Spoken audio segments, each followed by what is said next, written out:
At dahil nga ako yung tour guide tsaka driver ng mga tita ko ngayon, hindi ako makafocus sa pagbibigay ng vlog sa mga module per module. Kasi yun medyo isi-simulate ko ng mahaba sa utak ko yun. Maabot tayo ng 20 minutes. So bibigyan lang natin to ng mga tigpa 5 minutes. Ito yung parang question and answer format na lang para medyo mabilisan.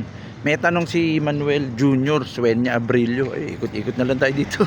Manuel Junior Sueña Abrillo, sir, paano ba magpalabas ng palid? Meron daw siyang nahagilap sa Google. Makaupo na lang.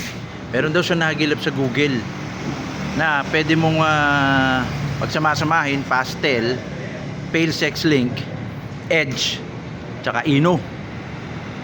Makakapagpalabas na ng palid. Una, yung tanong ni Manuel Junior Sueña Abrillo is hindi ko alam kung nakuha niya yung konsepto ng single mutation or yung single gene. Ang palid kasi single mutation yun. So magkakaroon ka ng palid, yung phenotype na palid, yung itsurang palid, kung meron kang materialis na palid, either visual palid or split. Dahil sex link ang palid, yung cock, yun lang ang pwedeng may split. So kung gusto mo ng materialis na split, yung cock lang makukuha mo. Visual naman, makakakuha ka agad, pwede namang hen. Kasi lahat ng hen na palid, syempre ibig sabihin, kung may cock ka na split, pwede ka agad makapagpalabas ng hen na palid. Pero single mutation siya. So hindi mo kailangan gumawa ng kombinasyon para makapagpalabas ka ng itsurang palid. Pero nangyayari yun. Ano ibig sabihin? Maaaring nag-combine ka ng mga mutation, tapos ang kalalabasan, may pagkahawig sa palid. Nangyayari yun. Pero kung ang tanong mo, gusto mo talaga magkaroon ng palid as single mutation, edi kumuha ka lang ng materialis na palid.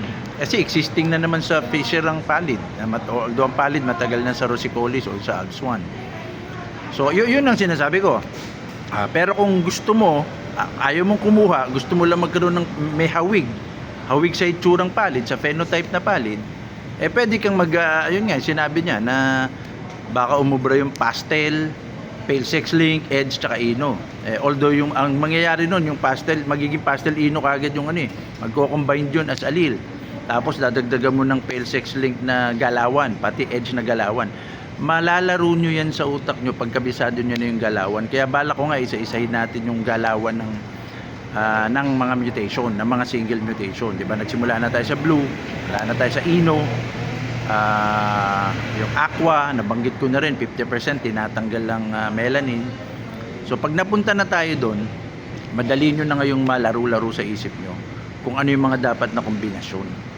Pero dahil lang sa sinabi tanong ni Manuel Junior Sueña Abrillo, sinasabi ko lang na ang palid, single mutation yun, existing na, hindi mo kailangan mag-combine. Kung gusto mo ng palid, bumili ka talaga ng materials, either split or visual palid. Pero kung ayaw mong gawin yun, gusto mo mag-eksperimento, pwede yun. Hindi ko lang alam kung ano talaga magiging effect nung apat na sinabi niyang kombinasyon. Pastel, ino, pale sex link, tsaka edge. Ito siguro yung dominant edge.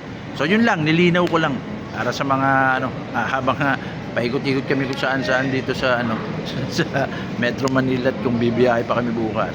Makapag-vlog tayo kahit pa 3 minutes. Hasta la vista.